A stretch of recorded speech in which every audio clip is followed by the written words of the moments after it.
Bismillahirrahmanirrahim. My name is Dr. Mohammad Ibrahim. Today we will discuss divergence of a vector field. तो सबसे पहले हम इसकी definition की तरफ मूव करते हैं कि डाइवर्जेंस ऑफ वेक्टर फील्ड हम कैसे डिफाइन करते हैं। तो divergence of vector field define करने के लिए हमें एक वेक्टर फील्ड चाहिए। तो उसके लिए हम लेट कर लेते हैं कि वी हमारे पास एक वेक्टर फील्ड है। ये हमारे पास क्या है, एक वेक्टर फील्ड है। अब ठीक है, तो जब हम इसका डाइवर्जेंस लेंगे तो उसके हम क्या लेते हैं, डेल डॉट वी। ये हमारे पास डाइवर्जेंस की डेफिनेशन होती है। जब हम ग्रेडियंट की बात करते हैं तो यहाँ पे जो हम ये जो फाई फंक्शन लेते थे वो हम एज ए स्केलर फंक्शन लेते थे, ठीक है। लेकिन यहाँ पे हमने जो फंक्शन लिया है वो एक वेक्टर फंक्शन है। अगर हम स्केलर फंक्शन का ग्रेडियंट लेते अगर हम स्केलर फंक्शन का डेल लेते हैं तो वो हमारे पास क्या आता है, ग्रेडियंट आता है। स्केलर फंक्शन का डेल लेंगे तो वो ग्रेडियंट आएगा। अगर आप वेक्टर फंक्शन का डेल लेंगे तो वो हमारे पास क्या आएगा, डाइवर्जेंस आएगा, ठीक है। कोई भी हमारे पास वेक्टर फील्ड हो तो हम जब उसका डेल लेंगे तो वो हमारे पास क्या बनेगा, डाइवर्जेंस बनेगा, ठीक है। तो इसकी डेफिनेशन की तरफ चलते हैं। डेल की डेफिनेशन क्या होती थी, partial over partial X plus J partial over partial Y plus K partial over partial Z, ये आ जाएगा। और v की जगह पे हमारे पास जो वेक्टर फील्ड, फॉर एग्जांपल हमारे पास वेक्टर फील्ड की वैल्यू क्या हम लेट कर लेते हैं कि वेक्टर फील्ड हमारे पास 3 कंपोनेंट के लिए V X I V Y J plus V J K. तो यहाँ पे इन तीनों कंपोनेंट को हम लिख सकते हैं, ठीक है। वेक्टर फील्ड के ये कंपोनेंट थे, हमने उनको लिख लिया। अब हमारे पास क्या होगा, अब आपको इस बात का पता है कि ये हमारे पास एक ये भी वेक्टर है, ये भी वेक्टर है। तो जब दो वेक्टरों का डॉट प्रोडक्ट हम लेते हैं तो हमारे पास आंसर क्या आता है, एक स्केलर आता है। तो इससे ये बात भी क्लियर होगी कि जब हम डेल ऑपरेट करते हैं स्केलर फंक्शन के ऊपर तो वो हमें एक वेक्टर फंक्शन, वेक्टर हमें आंसर देता है, एक वेक्टर हमारे पास आता है। लेकिन जब हम डेल को ऑपरेट करते हैं एक वेक्टर फंक्शन के ऊपर तो हमारे पास आंसर क्या आता है, एक स्केलर आता है। हमने इस बात को याद रखना है कि जो हमारे पास ग्रेडियंट हमारे पास आता है वो हमारे पास एक वेक्टर क्वांटिटी आती है। लेकिन जब हम डाइवर्जेंस लेते हैं तो वो हमारे पास क्या आती है, एक ओवरऑल स्केलर क्वांटिटी आती है। तो आई वाली टर्म आई वाले के साथ सॉल्व होगी, जे वाली जे वाले के साथ, के वाली के वाले के साथ, क्योंकि आई वाले ने इसके साथ ही आंसर देना है। जब हम इसको इसके साथ सॉल्व करेंगे तो आई डॉट जे हमारे पास ज़ीरो हो जाएगा, इसी तरह आई डॉट के भी ज़ीरो हो जाएगा। तो हमारे पास इसकी जो डेफिनेशन बनेगी वो बनेगी partial over partial X V X component आएगा। इसी तरह वाई के लिए हमारे पास partial over partial why we Y component आ जाएगा, और partial over partial Z Y Z we Z component हमारे पास आ जाएगा। वाई कंपोनेंट जब इसके साथ सोल्व करेंगे ज़ीरो आ जाएगा, वाई कंपोनेंट सिर्फ इसके साथ आंसर देगा और वो ये आएगा। वाई कंपोनेंट का के कंपोनेंट के साथ हम आंसर निकालेंगे तो वो भी ज़ीरो हो जाएगा, क्योंकि हमें पता है कि आई डॉट आई वन होता है, जे डॉट जे वन होता है, के डॉट के हमें वन होता है। आई डॉट जे करेंगे तो वो हमारे पास ज़ीरो होता है, जे डॉट के करें वो भी ज़ीरो होता है, और के डॉट आई करें वो भी हमारे पास ज़ीरो होता है। तो इसलिए बाकी तमाम फैक्टर के साथ ये ज़ीरो आंसर देगा। तो ये हमारे पास जो है डाइवर्जेंस की डेफिनेशन बन जाएगी किसी भी वेक्टर फील्ड के लिए, ठीक है। और ये हमारे पास जो आंसर आया करेगा डाइवर्जेंस का वो हमारे पास क्या आया करेगा, एक स्केलर क्वांटिटी आया करेगी। उसके बाद हम चलते हैं कि हम डाइवर्जेंस को किसके लिए इस्तेमाल करते हैं। तो इसका जो मेनली इस्तेमाल हम करते हैं वो किसी भी आउटर फ्लैक्स, किसी भी वेक्टर फील्ड का आउटर फ्लैक्स कैलकुलेट करने के लिए हम यूज़ करते हैं, इनर फ्लैक्स कैलकुलेट करने के लिए इस्तेमाल करते हैं डाइवर्जेंस को। तो हम इसके लिए हमारे पास कुछ रिजल्ट हैं, हम उनको लिख लेते हैं। फॉर एग्जांपल हमारे पास एक चार्ज पार्टिकल क्यू है, अगर इससे फ्लक्स जो है वो आउटवर्ड जा रहा है, ठीक है, फ्लक्स इससे आउटवर्ड जा रहा है, तो इसका जो हमारे पास ये हमें क्या देगा, इसका आउटवर्ड फ्लक्स जब होगा तो हमारे पास जो डाइवर्जेंस है उसकी वैल्यू पॉजिटिव आएगी। यहाँ पे हम लिख लेते हैं पॉजिटिव पॉजिटिव डाइवर्जेंस। जब पॉजिटिव डाइवर्जेंस होगी तो हमारे पास डेल डॉट वेक्टर फील्ड का जब हम डेल लेंगे वो हमारे पास क्या आएगी, एक पॉजिटिव वैल्यू आएगी। और नेगेटिव डाइवर्जेंस कब होगी, जब नेगेटिव डाइवर्जेंस आएगी हमारे पास किसी भी वेक्टर फील्ड के लिए, तो हम ये कहेंगे कि जो हमारे पास चार्ज पार्टिकल का जो फ्लक्स है वो इनसाइड द चार्ज पार्टिकल है, मतलब जो हमारे पास फ्लक्स आ रहा है वो इनसाइड आ रहा है, ठीक है। जब फ्लक्स इनसाइड होगा तो हमारे पास जो डाइवर्जेंस है वो नेगेटिव होगी, और जब हमारे पास फ्लक्स पॉजिटिव होगा तो डाइवर्जेंस हमारे पास आउटवर्ड होगी। हम ये भी कह सकते हैं कि डाइवर्जेंस ज़ीरो भी हो सकती है। डाइवर्जेंस जब ज़ीरो होगी तो फिर क्या होगा, del dot v is equal to zero, तब जब डाइवर्जेंस ज़ीरो होगी तो इसका मतलब कोई भी उसके फ्लक्स के अंदर तब्दीली नहीं आ रही। अभी हम इसके ज़रिए बात करते हैं कि हमारे पास जो फ्लक्स है वो कब कब हमारे पास ज़ीरो हो सकता है।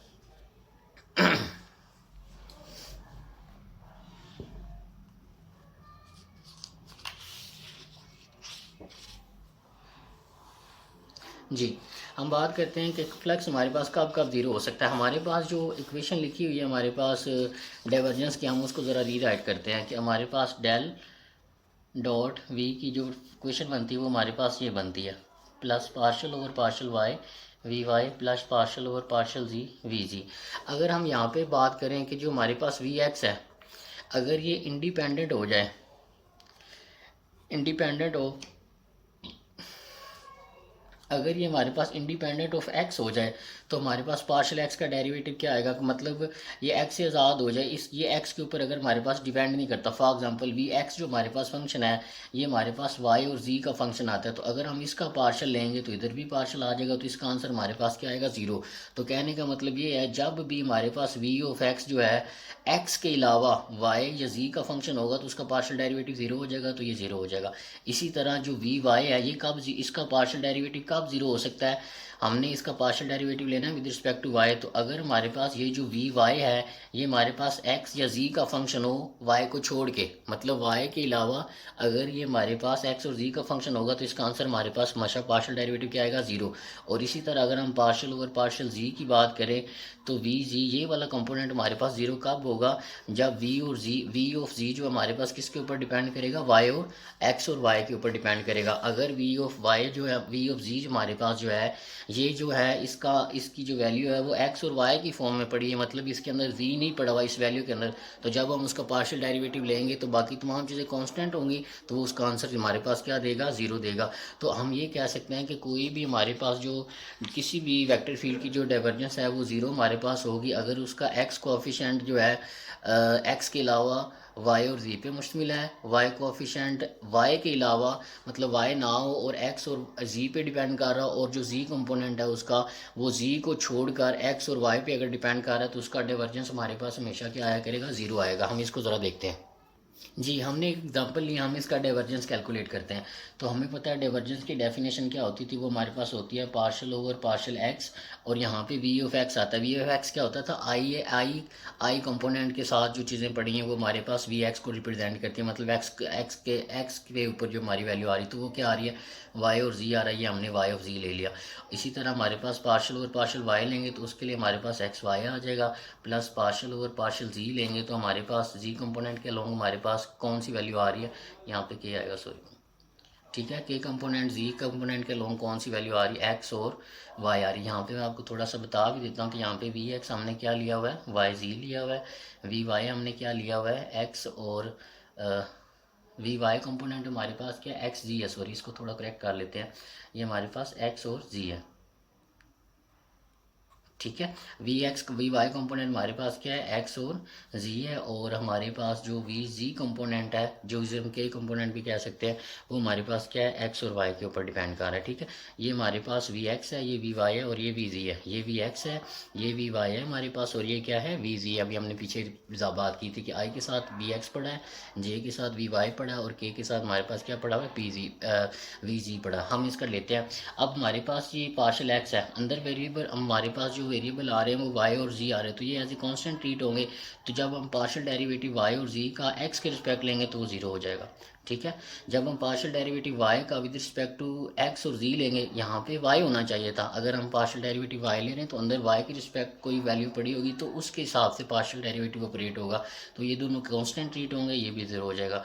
जब हम वाई और एक्स की बात करेंगे, हम partial derivative with respect to Z ले रहे हैं और अंदर एक्स और वाई आ रहा है, तो ये भी हमारे पास क्या हो जाएगा, ज़ीरो हो जाएगा, ठीक है। तो हमने ये देखा कि हमने डाइवर्जेंस कैलकुलेट किया एक वेक्टर फील्ड का और उसका आंसर हमारे पास क्या आ गया, ज़ीरो आ गया। तो हमने ये बात की थी कि कोई भी ऐसा वेक्टर फील्ड जिसके अंदर जो वी एक्स कंपोनेंट है वो एक्स के अलावा वाई जी पे डिपेंड कर रहा हो, और जो वाई कंपोनेंट है वो वाई को छोड़ के एक्स और जी पे डिपेंड कर रहा हो और जी कंपोनेंट जी को छोड़ के एक्स और वाई पे डिपेंड कर रहा हो, तो उस जो हमारे पास वेक्टर फील्ड है उसका आंसर हमारे पास डेल हमेशा क्या आया करेगा, ज़ीरो आया करेगा। उसका जो डाइवर्जेंस है वो हमारे पास ज़ीरो आया करेगा। कुछ समटाइम हम चेक करने से पहले भी समटाइम देख लिया करेंगे कि ये हमारे इसके अंदर एक्स नहीं आ रहा, इसका पार्शियल डेरिवेटिव एक्स के रिस्पेक्ट ज़ीरो, इसके अंदर वाई नहीं आ रहा, वाई कंपोनेंट वाला ना, मतलब जे का कंपोनेंट कौन सा होता है, वाई एक्सिस के अलोंग होता है, तो इसके अंदर कोई पार्शियल डेरिवेटिव वाई नहीं आ रहा, तो इसका मतलब इसका भी पार्शियल डेरिवेटिव ज़ीरो हो गया। और यहाँ पे के आ रहा है, तो के के रिस्पेक्ट के किसका कंपोनेंट होता है, जी का, तो हम देखेंगे क्या के अंदर जी आ रहा है, अगर जी नहीं आ रहा तो इसका जब partial derivative with respect to Z लेंगे तो वो सारा भी ज़ीरो हो जाएगा। तो हम डायरेक्ट लिख दिया करेंगे कि del dot v is equal to zero, और साथ में कंडीशन बताया करेंगे कि जो वी एक्स है वो इसके ऊपर डिपेंड कर रहा है क्योंकि इसके अंदर एक्स नहीं है, और वी वाई कंपोनेंट एक्स और जी पे डिपेंड कर रहा है, इसके अंदर जी कंपोनेंट नहीं है, और जी कंपोनेंट एक्स और वाई पे डिपेंड कर रहा है, इसके अंदर जी नहीं है, तो इसलिए इनका पार्शियल डेरिवेटिव कॉरस्पॉन्डिंग वैल्यू के रिस्पेक्ट इसका आंसर जीरो आएगा। पार्शियल डेरिवेटिव एक्स के रिस्पेक्ट जीरो इसका आएगा, partial derivative with respect to y इसका भी जीरो आएगा, पार्शियल डेरिवेटिव जी इसका हमारे पास जीरो आएगा। तो हमने ये बता दिया कि अगर हमारे पास वी ऑफ एक्स इस फॉर्म का है और वी एक्स ये फॉर्म का है, मतलब वाई और जी पे डिपेंड कर रहा है, वाई कंपोनेंट जो है वेक्टर फील्ड का एक्स और जी पे डिपेंड कर रहा है, और जी कंपोनेंट जो है वेक्टर का वो हमारे पास एक्स और वाई पे डिपेंड कर रहा है, तो इसका डाइवर्जेंस हमारे पास हमेशा क्या आया करेगा, ज़ीरो आया करेगा। आगे हम एक और एग्जांपल लेते हैं। हमारे पास एग्जांपल है, हमारे पास एक वेक्टर हमारे पास दिया हुआ है, वेक्टर फील्ड हमारे पास दिया है, उसकी वैल्यू ये x/2 इंटू आई। इसका मतलब ये है कि ये हमारे पास एक वेक्टर फील्ड है along x x, vector field हमारे पास अलोंग एक्स एक्सिस है, आई कंपोनेंट एक्स एक्सिस के अलोंग होता है। अगर हम यहाँ पे x की वैल्यू 1 पुट करें तो वेक्टर फील्ड की वैल्यू हमारे पास बन जाएगी 1/2 आई, ठीक है। अगर हम x की वैल्यू 2 पुट करते हैं तो वेक्टर फील्ड की वैल्यू क्या बन जाएगी, 2 से 2 कैंसिल हो जाएगा, तो ये सिर्फ 1 रह जाएगी, ठीक है। और अगर हम x की वैल्यू को 3 पुट कर देते हैं तो जो वेक्टर फील्ड की वैल्यू है वो हमारे पास बन जाएगी 3/2 इंटू आई। अगर हम इसको थोड़ा सा प्लेन में ड्रा करें तो ये हमें क्या बता रहा है, ये ज़ीरो आ गया। अगर 1 था तो वेक्टर की जो वैल्यू है वो 1/2 है अलोंग एक्स एक्सिस, यहाँ पे कोई 2 पड़ा हुआ है तो यहाँ से 1 हाफ है ना, तो यहाँ पे कोई 1/2 आएगा, तो ये वेक्टर हमारा यहाँ तक मूव कर रहा है। उसके बाद जब हमने वैल्यू 2 ली तो 2 पे ये वेक्टर क्या हुआ हमारे पास, एक पूरी वैल्यू तक आगे मूव करेगा, यहाँ से शुरू होगा और यहाँ 3 तक चला जाएगा, ठीक है। जब 3 की हमने बात की तो ये हमारे पास 4 पे चला जाएगा और यहाँ से शुरू होके ये आगे मूव होता जाएगा। इसका मतलब क्या हुआ कि ये आहिस्ता आहिस्ता आगे बढ़ रहा है। और अगर हम यहाँ पे इसका फ्लक्स कैलकुलेट करें तो वो हमारे पास क्या आएगा, अगर हम यहाँ पे एक सर्कल बनाएं तो अगर हम थोड़ा सा गौर करें तो यहाँ पे भी देखें, जिधर भी मर्जी, मतलब यहाँ पे भी सर्कल बना सकते हैं जिसमें दोनों मूव हो रहे हो, यहाँ पे भी देखें। तो अगर हम यहाँ से ये देखें तो इसका जो इन अंदर जो फ्लक्स एंटर हो रहा है वो स्मॉल मिकदार में है और जो बाहर जा रहा है वो ज़्यादा मिकदार में। इसका मतलब ये हुआ कि इसके अंदर फ्लक्स चेंज हो रहा है, तो इसका जो डाइवर्जेंस है वेक्टर फील्ड का वो हमारे पास ज़ीरो नहीं आएगा, ठीक है। तो उसको हम चेक कर लेते हैं कि इसका आंसर वाकई ज़ीरो नहीं आएगा, तो उसके लिए हम क्या करेंगे, इसका हम डेल ले लेते हैं, डाइवर्जेंस जिसे हम कहते हैं डेल डॉट वी ले लेते हैं, तो ये आ जाएगा। अब ये आई एक्सिस के अलोंग पड़ा हुआ तो हमारे पास सिर्फ एक ही वैल्यू आएगी, पार्शियल ओवर पार्शियल एक्स, और ये एक्स एक्सिस के अलोंग पड़ा है, तो एक्स एक्सिस मतलब क्या है, यहाँ पे जो वी एक्स कंपोनेंट है वो हमारे पास क्या है, 1/2 है, x/2 है, ठीक है। जो x कंपोनेंट है वो हमारे पास क्या है, x/2 है, तो ये x/2 आ जाएगा। जे वाला है ही नहीं तो हम उनको लिखेंगे नहीं, ठीक है, वो ऑटोमेटिकली ज़ीरो हो जाएंगे। तो 1/2 कांस्टेंट है, इसको बाहर ले लेते हैं, यहाँ पे आ जाएगा पार्शियल ओवर पार्शियल एक्स और अंदर एक्स आ जाएगा, partial x over partial x हमारे पास 1 आ जाएगा। तो हमारे पास इस वेक्टर फील्ड के लिए जो डाइवर्जेंस है वो 1/2 आ गई। इसका मतलब ये ज़ीरो नहीं है और इसके अंदर फ्लक्स जो है हमारे पास चेंज हो रहा है, ठीक है। तो एक और एग्जाम्पल देखते हैं हमारे पास जिसके अंदर फ्लक्स चेंज नहीं हो रहा होगा। फॉर एग्जाम्पल अगर हम इसी एग्जाम्पल को थोड़ा सा स्पेसिफिक केस के लिए कर लें और हम इसको कोई स्केलर मतलब x की जगह पे कोई कांस्टेंट नंबर ले लेते तो फिर हमारे पास क्या बनता है, अगर हम जो वेक्टर है उसको ये ले लेते हैं 1/2 इंटू आई, तो इसका मतलब ये हुआ कि हम x की जगह पे 1 पुट करें, 2 पुट करें, 3 पुट करें तो जो फ्लक्स है वो चेंज नहीं होगा, वो कांस्टेंट ही रहेगा। 1 पुट करेंगे, ठीक है, तो ये हमारे पास इतनी ही वैल्यू देगा। जब 2 पुट करेंगे तो फिर भी ये इतना ही रहेगा, ठीक है। तो इसका मतलब ये होगा कि इसके अंदर कोई फ्लक्स के अंदर तब्दीली नहीं आई, ठीक है, इसके अंदर फ्लक्स चेंज नहीं हो रहा, तो इसका हमारे पास जो डाइवर्जेंस है वो क्या आएगा, ज़ीरो आएगा। हम इसको प्रूव कर लेते हैं। यहाँ पे लेते हैं डेल डॉट वी, ये हमारे पास किसकी डेफिनेशन है, डाइवर्जेंस की है। डाइवर्जेंस कब होता है, जब अंदर एक वेक्टर पड़ा और पीछे डेल ऑपरेट हो रहा हो, तो ये हमारे पास क्या बनता है, डाइवर्जेंस बनता है। और ओवरऑल ये हमारे पास एक स्केलर आंसर आता है। और अगर इस वी की जगह पे हम कोई सरफेस यूज़ कर लें या स्केलर फंक्शन यूज़ कर लें, तो हमारे पास डेल डॉट उस स्केलर फंक्शन का लें तो वो हमारे पास ग्रेडियंट आता है। आपने इस बात का फ़र्क रखना, इनको मिक्स नहीं करना। ठीक है, तो ये हमारे पास यहाँ पे अगर हम थोड़ा सा गौर करें तो ये आई कंपोनेंट दिया हुआ, तो इसका मतलब ये सिर्फ एक्स कंपोनेंट दिया हुआ और उसकी वैल्यू क्या है 1/2। तो हम पार्शियल ओवर पार्शियल एक्स ले लेंगे, पार्शियल और पार्शियल वाई, पार्शियल और पार्शियल जी आएगा। लेकिन हम सिर्फ कौन सी वैल्यू यूज़ करेंगे, वी एक्स वाली, क्योंकि वी एक्स की ही वैल्यू दी हुई है हमें, वी वाई की दी नहीं, तो हम उसको ज़ीरो ले लेते हैं। वी एक्स की जगह पे 1/2 आ जाएगा। 1/2 कांस्टेंट है तो ये बाहर आ जाएगा। 1/2 partial over partial x, constant का डेरिवेटिव हमारे पास क्या होता है, ज़ीरो। तो हमने ये प्रूव कर दिया कि इसके फ्लक्स के अंदर कोई तब्दीली नहीं आ रही, इसलिए इसका जो डाइवर्जेंस है इस वेक्टर फील्ड का वो हमारे पास क्या आया है, ज़ीरो आया है। ठीक है, इस बात को हमने ख्याल रखना है। जी, नेक्स्ट हमारे पास हैं कि डाइवर्जेंस की आइडेंटिटीज हमारे पास कौन सी है। अगर हमारे पास डेल हो, ठीक है, और अंदर दो वेक्टर पड़े हों, यू वेक्टर हो प्लस वी वेक्टर हो, तो हमारे पास जो डेल है इन दोनों के ऊपर ऑपरेट हो जाएगा। ये del dot vector V U आ जाएगा, ठीक है, plus del dot vector V आ जाएगा हमारे पास। ठीक है, और उसके बाद हमारे पास प्रॉपर्टी है, आइडेंटिटी है, ये नंबर 1 के नाम दे रहे हैं। नंबर 2 पे हमारे पास कि अगर हमारे पास डेल ऑपरेट हो रहा है और अंदर दो फंक्शन पड़े हुए हैं, एक स्केलर फंक्शन फाई पड़ा हुआ है और दूसरा हमारे पास वेक्टर फंक्शन पड़ा हुआ है, तो ये क्या होगा, तो ये हमारे पास आ जाएगा डेल, डेल फंक्शन जो है हमारे पास सबसे पहले फाई के साथ ले लेंगे, ठीक है, और साथ में वेक्टर एज इट इज़ आ जाएगा। उसके बाद यहाँ पे जो हमारे पास स्केलर फंक्शन है उसको एज ए कांस्टेंट भी ट्रीट करेंगे, तो यहाँ पे हमारे पास कांस्टेंट आ जाएगा, फंक्शन कांस्टेंट है तो ये पहले आ जाएगा। और उसके बाद जो हमारे पास डेल है वो वेक्टर यू के ऊपर ऑपरेट हो जाएगा, तो ये आ जाएगा डेल डॉट यू। तो इसको हमने याद रखना है। ठीक है, अगर हमारे पास स्केलर फंक्शन और वेक्टर फंक्शन दोनों आ रहे हैं और उन दोनों का डॉट आ रहा है, तो उसके लिए हम क्या करेंगे कि पहले हम डेल को सॉल्व करेंगे हमारे स्केलर फंक्शन के साथ और डॉट प्रोडक्ट हम ले लेंगे वेक्टर फील्ड के साथ, फिर हम प्लस लगाएंगे, फिर हम वेक्टर फंक्शन स्केलर फंक्शन को बाहर ले लेंगे और हमारे पास जो डेल ऑपरेटर है वो वेक्टर फील्ड के ऊपर ऑपरेट हो जाएगा। इसके रिलेटेड हम अभी एक एग्जांपल भी करते हैं, हमने इसको याद रखना है। ठीक है जी, हम यहाँ पे एक इम्पोर्टेंट एग्जांपल देखते हैं। एग्जांपल हमारे पास क्या है, एग्जांपल हमारे पास है find divergence of position vector r. हमारे पास एक पोजीशन वेक्टर आर दिया हुआ है जिसके कंपोनेंट हमारे पास ये होते हैं। ठीक है, हमने इसकी डाइवर्जेंस कैलकुलेट करनी है। ये हमारे पास कोई पोजीशन वेक्टर दिया हुआ है, उसकी ये फॉर्म होती है। ठीक है, तो हमने उसका डाइवर्जेंस मालूम करनी, तो डाइवर्जेंस मालूम करने के लिए हमें पता है कि हम इसका फॉर्मूला लेंगे, डेल डॉट आर आ जाएगा।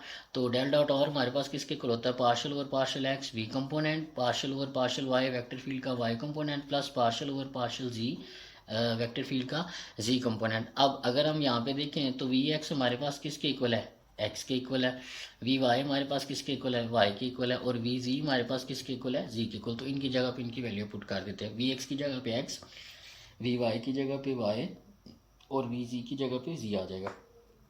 तो ये आ जाएगा partial over partial X X plus partial over partial Y Y plus partial over partial Z into जी।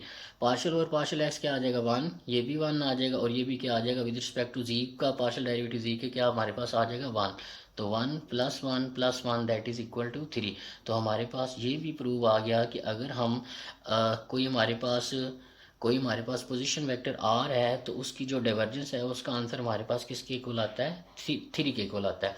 ठीक है, ये हमारे पास एक पोजीशन वेक्टर था, हमने उसकी डाइवर्जेंस कैलकुलेट की और उसका आंसर हमारे पास क्या आता है, 3 आता है। हमने इसको आगे यूज़ करना है। जी, नेक्स्ट हमारे पास दिया हुआ है एग्जाम्पल है हमारे पास कि हमारे पास एक वेक्टर फील्ड दिया हुआ है 2x² plus 4xyj plus 3z² -xy तो आपने ये शो करना है कि अगर हम इसका डेल डॉट वी लेंगे तो उसका आंसर हमारे पास आएगा 4xy plus 4x plus 6z। इसका आंसर इसके इक्वल आएगा। मैं थोड़ा सा आपको बता देता हूँ, हमारे पास x कंपोनेंट किसके इक्वल है, वी एक्स किसके इक्वल आएगा 2x² इंटू वाई और वी वाई कंपोनेंट किसके इक्वल है 4xy के, और हमारे पास जो वी जी कंपोनेंट है वो किसके इक्वल है 3z² माइनस XY के।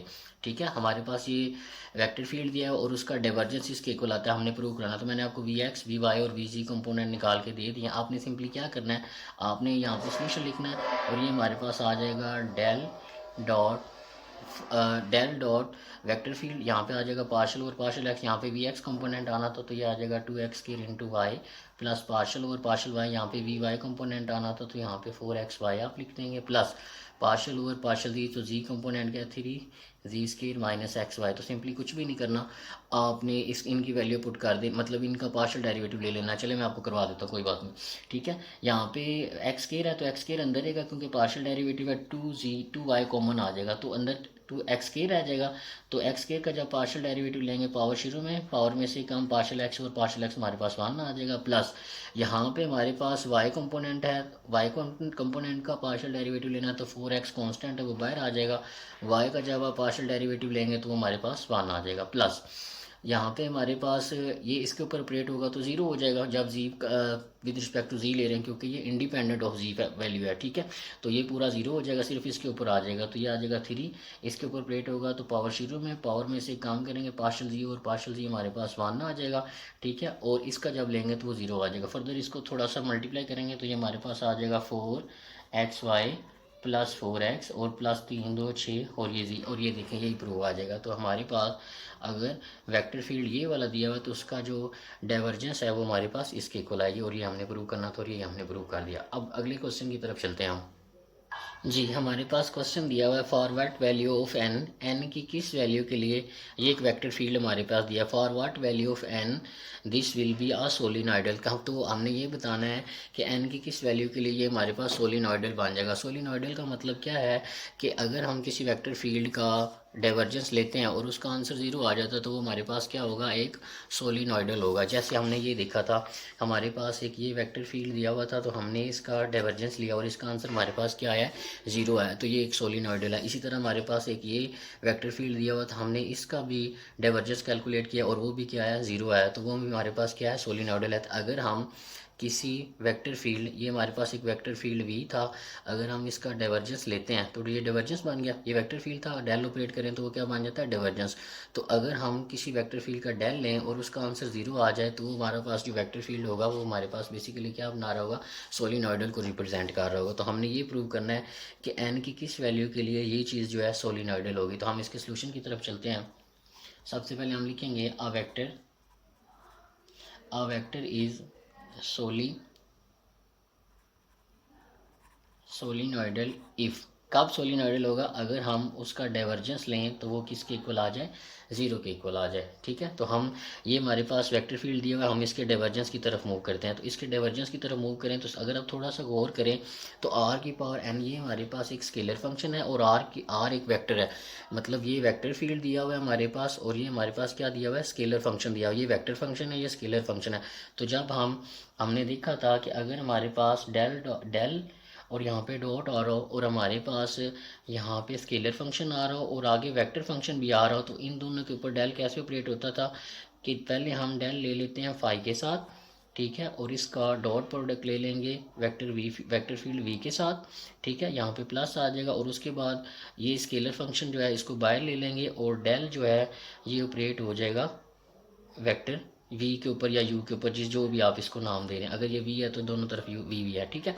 तो हम इसकी डेफिनेशन की तरफ चलते हैं। तो हम इसके ऊपर इसका डेल लेते हैं तो देखते हैं हमारे पास क्या आता है। अगर हम ये हमारे पास डेल था, ये आर की पावर एन था जिसे हमने स्केलर फंक्शन का नाम दिया है और अंदर हमारे पास क्या पड़ा हुआ है, एक वेक्टर फंक्शन पड़ा हुआ है। तो इस ये जब डेल इनके ऊपर ऑपरेट होगा तो वो कैसे होगा, यहाँ पे हमारे पास आ जाएगा डेल आर पावर एन और यहाँ पे हमारे पास आर की power n dot product with हम इसका वेक्टर फील्ड आर के साथ लेंगे सेम उसी पैटर्न पे। ये हमारे पास एज ए फाई ट्रीट हो रहा है और ये हमारे पास एज ए वी ट्रीट हो रहा है, ठीक है। सिर्फ हम वही करें, डेल आ गया, यहाँ पे फाई आ गया और डॉट प्रोडक्ट आ गया और यहाँ पे वी हमारे पास आ गया। उसके बाद यहाँ पे लगाएंगे प्लस, उसके बाद ये आर की पावर एन जो है स्केलर फंक्शन है इसको बाहर ले आएंगे और यहाँ पे हमारे पास जो है डेल है वो वेक्टर आर के ऊपर ऑपरेट हो जाएगा, ठीक है। तो हम अगर थोड़ा सा गौर करें तो ये हमारे पास फाई है और ये हमारे पास क्या है, वेक्टर फील्ड वी है। और इसी तरह ये हमारे पास फाई यहाँ पे बाहर आ गया और यहाँ पे डेल किसके ऊपर ऑपरेट हो गया है, वी के ऊपर ऑपरेट हो गया। हमने सिंपली यही किया है कि पहले अगर हम डेल ले रहे हैं वेक्टर फील्ड और स्केलर फील्ड, और स्केलर फील्ड मतलब हमारे पास और वेक्टर फील्ड दोनों इकट्ठे आ रहे हैं, तो सबसे पहले डेल स्केलर के ऊपर ऑपरेट होगा, इसका डॉट प्रोडक्ट किसके साथ आ जाएगा, वेक्टर फील्ड के साथ आ जाएगा, फिर प्लस लगाएंगे और ये जो स्केलर फंक्शन है इसको हम बाय ले लेंगे, ठीक है। और उसके बाद ये जो डेल है ये हमारे पास वेक्टर फील्ड के ऊपर ऑपरेट हो जाएगा। ये हमने सिंपली यहाँ पे किया है। इसको दोबारा लिखते हैं, एक बार दोबारा लिखते हैं ताकि अच्छी तरीके से समझ आ जाए। ये आ जाएगा डेल और यहाँ पे हमारे पास है आर की पावर एन जो कि हमारे पास एक स्केलर फंक्शन है, और यहाँ पे आर है ये हमारे पास एक वेक्टर फील्ड है, ठीक है, वेक्टर फंक्शन जिसे हम कह रहे हैं, वेक्टर फंक्शन है सॉरी, ठीक है। तो ये हमारे पास आ जाएगा डेल, पहले हम लेंगे स्केलर फंक्शन का, यहाँ पे हमारे पास आ जाएगा वेक्टर, हमारे पास एज इट इज़ आ जाएगा, फिर यहाँ पे प्लस लगाएंगे और यहाँ पे हमारे पास जो स्केलर है उसको बाहर ले लेंगे और डेल किसके ऊपर ऑपरेट हो जाएगा, हमारे वेक्टर के ऊपर ऑपरेट हो जाएगा। हम इसकी तरफ मूव करते हैं। अब यहाँ पे उन्होंने ये भी बताया है कि ये जो आर है हमारे पास ये एक पोजीशन वेक्टर है। अब अगर हम थोड़ा सा पीछे जाएं तो हमने अभी बात की है कि अगर हमने डाइवर्जेंस अगर कैलकुलेट करनी किसी भी पोजीशन वेक्टर आर की, तो उसका आंसर हमारे पास क्या आता है, डेल डॉट आर किसके इक्वल आता है, 3 के इक्वल आता है। तो जब आप इस वेक्टर की डाइवर्जेंस कैलकुलेट करेंगे तो इसका मतलब ये हुआ कि इसकी जगह पे हमारे पास क्या आ जाएगा, 3 आ जाएगा। अब वो वाला प्रोसीजर दोबारा पीछे करेंगे, ठीक है। तो हमने इसको ऑपरेट करना है। इसको ऑपरेट करने से पहले हमारे पास यहाँ पे एक फॉर्मूला हम यूज़ करेंगे जिसको हम आगे स्फीरिकल कोऑर्डिनेट्स में देखेंगे ये हमारे पास कैसे बनता है। हमारे पास फॉर्मूला है कि अगर हमारे पास जो फंक्शन एफ है वो आर का फंक्शन है, ठीक है, इसको आपने एज इट इज़ याद रखना है। अगर हमारे पास एफ जो है वो फंक्शन ऑफ आर है, तो जब हम इसका डेल लेते हैं, जब हम डेल लेते हैं इस फंक्शन एफ का, तो ये हमारे पास किसके इक्वल आ जाएगा, ये partial over partial r derivative उस फंक्शन का हो जाएगा और उसके साथ जो अंदर फंक्शन पड़ा हुआ है आर उसका साथ में हमारे पास यूनिट वेक्टर आ जाएगा। तो ये डेफिनेशन हमने सबसे पहले यहाँ पे ऑपरेट करनी है। ये हमारे पास डेल है और अंदर हमारे पास फंक्शन किसका है, आर है। यहाँ पे हमारे पास डेल था और ये फंक्शन किसका था, आर का था। तो ये हमारे पास किस तरह ऑपरेट हो जाएगा, ये हमारे पास बन जाएगा पार्शल ओवर पार्शल आर और हमारे पास एफ ऑफ आर आ जाएगा। तो एफ ऑफ आर हमारे पास क्या है, आर की पावर एन आ जाएगा, ठीक है। और उसके साथ क्या आ जाएगा, आर का यूनिट वेक्टर आ जाएगा। तो आर का यूनिट वेक्टर हम लिखेंगे तो ये आर का यूनिट वेक्टर आ जाएगा और साथ में ये हमारे पास डॉट प्रोडक्ट पड़ा हुआ है यूनिट वेक्टर और ये आर दोनों पड़े हुए हैं, ठीक है। उसके बाद हमने ये देखा प्लस आर की power N as it is आ जाएगा और ये हमारे पास डाइवर्जेंस है ऑफ आ पोजिशन वेक्टर। तो इसका आंसर किसके इक्वल आता था, 3। तो यहाँ पे हम इसका डायरेक्ट आंसर 3 लिख देते हैं। अगर हम थोड़ा सा यहाँ पे गौर करें तो ये हमारे पास डेफिनेशन बन रही है partial over partial r, r की पावर एन। अगर हम इसके ऊपर गौर करें तो ये डॉट प्रोडक्ट बता रहा है। तो आर का, आर ये जो हमारे पास यूनिट वेक्टर है इसकी मैग्नीट्यूड और यहाँ पे आर की मैग्नीट्यूड आ जाएगी, ठीक है। तो यहाँ पे हमारे पास आ जाएगा cos थीटा। हम बात कर रहे थे कि हमारे पास ये हमारे पास यूनिट वेक्टर है, ये आर वेक्टर, इन दोनों का डॉट प्रोडक्ट ले रहे थे। तो ये आर की यूनिट वेक्टर की मैग्नीट्यूड आ गई, ये आर की मैग्नीट्यूड आ गई और यहाँ पे cos ऑफ थीटा इन दोनों के दरमियान जो एंगल बन रहा है वो आ गया। यहाँ पे हमारे पास आ जाएगा 3 इंटू आर की पावर एन। और यहाँ पे हम एज्यूम कर लेते हैं कि इन दोनों वेक्टर्स के दरमियान जो हमारे पास एंगल है वो थीटा हमारे पास 0 है। तो अगर थीटा 0 है तो cos 0 पे हमारे पास क्या होता है, 1 होता है। तो ये cos 0 हमारे पास 1 हो जाएगा और यूनिट वेक्टर ऐसा होता है जिसकी मैग्नीट्यूड 1 होती है, तो ये भी हमारे पास क्या हो जाएगा, 1 आ जाएगा, ठीक है। तो हमारे पास यहाँ पे सिर्फ क्या रह जाएगा, यहाँ पे हमारे पास सिर्फ आर वेक्टर की मैग्नीट्यूड रह जाएगी, ठीक है। तो ये हमारे पास बन जाएगा। इसको सॉल्व करेंगे तो पावर शुरू में, पावर में से काम करेंगे तो r n minus 1 partial derivative इसके ऊपर ऑपरेट हो रहा है, पावर शुरू में, पावर में से काम, और जब पावर के बगैर अंदर वाले फंक्शन का आर का पार्शल डेरिवेटिव लेंगे तो वो 1 हो जाएगा। ये भी हमारे पास 1 हो चुका है, ठीक है। आर की मैग्नीट्यूड खत्म हो, वेक्टर खत्म हो जाएगा तो यहाँ पे सिर्फ इसकी मैग्नीट्यूड रह जाएगी और वो पॉजिटिव आर आ जाएगा। cos थीटा हमने 0 ज्यूम किया, वो भी हमारे पास 1 आ जाएगा और यहाँ पे 3 की power R N as it is आ जाएगा। अगर आप थोड़ा सा गौर करें तो ये आ जाएगा एन, बेसिस सेम है तो पावर ऐड हो जाती हैं। ये आर की पावर एन माइनस 1 है, ये भी आर है तो ये आ जाएगा एन माइनस 1 और प्लस 1, बेसिस सेम हो तो पावर ये ऐड हो जाती है। ये 1 इस माइनस 1 से कैंसिल हो जाएगा, यहाँ पे आ जाएगा 3 की पावर आर एन और ये हमारे पास बन जाएगा एन इंटू आर की power n plus 3 into r की पावर एन। इन दोनों में से हमारे पास जो है, अगर आप गौर करें तो आर की पावर एन हम कॉमन ले सकते हैं, तो यहाँ पे एन प्लस 3 आ जाएगा। अब अगर ये हमारे पास, उसने पहले बताया कि हमने इसको चेक करना है कि ये हमारे पास किस एन की वैल्यू के लिए सोलिनॉइडल है, तो हम उसके लिए, हमें पता है कि सोलिनॉइडल अगर ये होगा तो इसका डाइवर्जेंस किसके इक्वल आएगा, जीरो के। तो इस पूरी चीज़ को जीरो के इक्वल पुट कर देंगे, तो यहाँ पे आ जाएगा आर की power n into n plus 3 is equal to zero. तो यहाँ पे हमारे पास दो केसेस बनेंगे। पहला केस हमारे पास बनेगा आइदर आर की power n is equal to zero और या फिर n plus 3 is equal to zero. तो हमने एन की वैल्यू कैलकुलेट करनी है, यहाँ पे एन 3 पॉजिटिव है, उधर जाके एन माइनस नेगेटिव हो जाएगा। तो एन की वैल्यू, एन की वैल्यू -3 के लिए हमारे पास ये वाला जो वेक्टर फील्ड है ये हमारे पास क्या होगा, सोलिनॉइडल होगा। तो हमने प्रूव क्या करना था कि हमारे पास आर की किस वैल्यू के लिए ये वाला जो वेक्टर है, सॉरी एन की किस वैल्यू के लिए ये वेक्टर हमारे पास सोलिनॉइडल होगा, एन की किस वैल्यू के लिए ये वेक्टर फील्ड हमारे पास सोलिनॉइडल होगा। तो हमने सबसे पहले इसको शो करवाना है, अगर ये सोलिनॉइडल है तो इसका डाइवर्जेंस किसके इक्वल आएगा, जीरो के। इसको वी के इक्वल पूरे को ऐड कर लेंगे और वो जीरो के इक्वल आएगा। यहाँ पे हमने सिंपली क्या किया है, अगर स्केलर फंक्शन आ रहा है और वेक्टर फंक्शन आ रहा है और उनके ऊपर डेल ऑपरेट हो रहा है, तो वो क्या होता था कि डेल पहले स्केलर फंक्शन के ऊपर ऑपरेट होगा और उसका डॉट प्रोडक्ट ले लेंगे वेक्टर के साथ, प्लस स्केलर फंक्शन बाहर आ जाएगा और डेल किसके साथ आ जाएगा, वेक्टर फंक्शन के साथ आ जाएगा। तो यहाँ पे हमने सिंपली उसकी डेफिनेशन को ऑपरेट किया है, ठीक है। उसके बाद हमने ये कहा कि अगर डेल हो और आगे कोई फंक्शन आर का पड़ा हो, तो हम क्या करते होते हैं, उस फंक्शन का पार्शियल डेरिवेटिव ले लेते हैं और आर का क्या आ जाता है, यूनिट वेक्टर आ जाता है। तो हमने सिंपली क्या किया, इस आर की पावर एन का पार्शियल डेरिवेटिव ले लिया और विद रिस्पेक्ट टू एन इसका क्या आ जाएगा, यूनिट वेक्टर आ जाएगा, और ये आर का वेक्टर साथ एज इट इज़ आ जाएगा डॉट प्रोडक्ट के साथ। अब अगर ये हमारे पास पोजीशन वेक्टर है हमारे पास एक, ठीक है, तो हमारे में पता है कि इसका डाइवर्जेंस किसके इक्वल आना है, 3 के। ये हमने अभी दोबारा दिखा देता हूँ आपको। हमने प्रूव किया है कि डाइवर्जेंस ऑफ पोजीशन वेक्टर हमारे पास क्या आता है, 3 आता है। Find divergence of position vector, ये हमारे पास एक पोजीशन वेक्टर था, हमने इसका डाइवर्जेंस कैलकुलेट किया, वो क्या है, 3। तो ये एक पोजीशन वेक्टर है, इसका डाइवर्जेंस लेंगे तो वो क्या आएगा, 3। यहाँ पे 3 पुट कर देंगे, इन दोनों के ऊपर डॉट प्रोडक्ट की डेफिनेशन काय करेंगे, तो हमारे पास जो n की वैल्यू है वो n की वैल्यू -3 के लिए ये वाला जो हमारे पास वेक्टर है ये हमारे पास सोलिनॉइडल को बनाएगा। तो ये हमारे पास टॉपिक था अबाउट डाइवर्जेंस। इसके रिलेटेड आप मज़ीद क्वेश्चन भी सॉल्व करिएगा। अगर किसी चीज़ की समझ ना आए तो आप प्लीज़ कमेंट करिएगा और इंशाल्लाह आपको क्लियर किया जाएगा। थैंक यू वेरी मच, अपना ख्याल रखिएगा। अल्लाह हाफिज़।